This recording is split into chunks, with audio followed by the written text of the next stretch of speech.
আজকে আমাদের খুবই বিশেষ একটা দিন। আমার ননদের ভাসুরের ছেলের উপনয়ন বা পৈতে অনুষ্ঠান আমাদের নিমন্ত্রণ ছিল, তাই সকাল থেকেই সবাই খুব উৎসাহ নিয়ে তৈরি হচ্ছিলাম। আমরাও সুন্দর করে সেজে বাড়ি থেকে বেরিয়ে পড়লাম। সকাল থেকেই বৃষ্টি হচ্ছিল আর আমরা গাড়ির জন্য অপেক্ষা করছিলাম এখানে দাঁড়িয়ে। গাড়িতে ওঠার পর থেকেই শুরু হলো আমাদের ছোট্ট ভ্রমণ।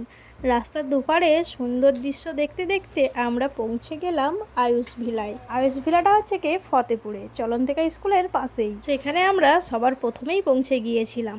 গিয়ে দেখি আমার ছোট ননদও এসে গেছে, সবেমাত্র এসে দাঁড়িয়েছে, এখনো ভেতরে ঢোকেনি। সবাই মিলে ভিতরে গিয়ে দেখি সুন্দর করে গেটটা সাজিয়েছে গণেশের সুন্দর মূর্তি দিয়ে। আমাদের ফ্যামিলিটাই সবার আগে এসেছিল, এসে একটু চারিদিকে ঘোরাফেরা করে নিচ্ছিলাম, নিয়ে একটু দেখে নিচ্ছিলাম কত সুন্দর জায়গাটা। আমাদের তাড়াতাড়ি আসার কারণ হলো যেহেতু আমার বড় ননদের অনুষ্ঠানটা, আমার বড় ননদ আমাকে বললো যে গায়ে হলুদ দিতে হবে, তাই জন্য আমাকেও লাগবে, তাই জন্যই আমরা তাড়াতাড়ি চলে এসেছিলাম। তারপরে আমরা উপরে গিয়ে দেখি পুজোর সমস্ত আয়োজন স্টার্ট হয়ে গেছে। কিছুক্ষণ পর সবাই দেখি বাজনা বাজিয়ে ঠাকুর নিয়ে আসছে।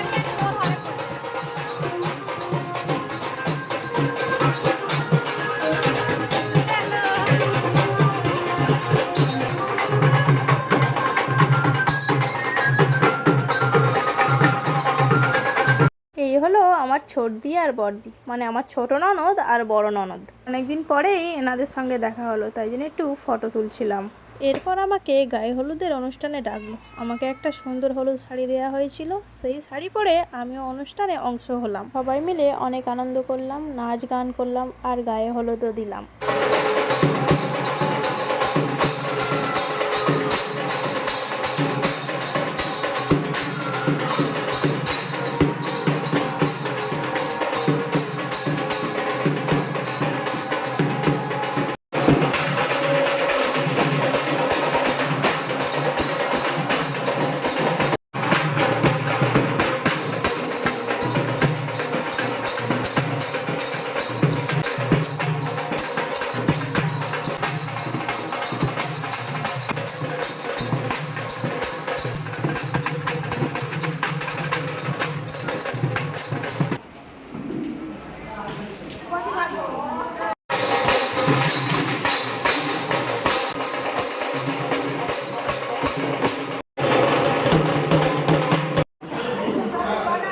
তো আনন্দ করার পরে আমরা একটু টিফিন করতে চলে এলাম। টিফিনে ছিল মুড়ি আর ঘুগনি, তারপর স্টলে ছিল অমৃতি, এটা আমার খুব ভালো লাগে খেতে। আর তারপর তো ফুচকা আমার ভীষণ ভালো লাগে। আরও অন্যান্য জিনিসপত্র ছিল, পকোড়া, লস্যি, কফি, আরও অনেক কিছুই ছিল, কিন্তু সেগুলো খাওয়া আর দেখালাম না। খাওয়া দাওয়া ছিল একেবারেই জমজমাট। আমরা যেহেতু তামিলনাড়ুতে অনেকদিন ছিলাম, তাই জন্য এরকম খাওয়া দাওয়া অনেকদিন পরেই পেলাম।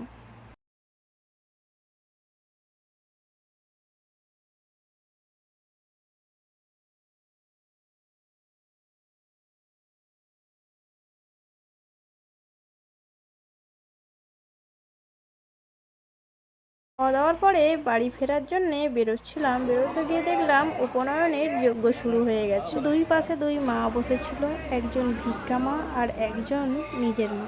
আর ওপরেও পুজো পাঠ চলতেছিল। আমরা দেখে তারপর বাড়িতে এসেছিলাম। পুজো শেষ হয়ে ভিক্ষা দিতে দিতে সেই সন্ধে হয়ে যেত, তাই জন্য আমরা আমার ননদের কাছে সমস্ত ভিক্ষার জিনিসপত্র রেখে চলে এসেছি।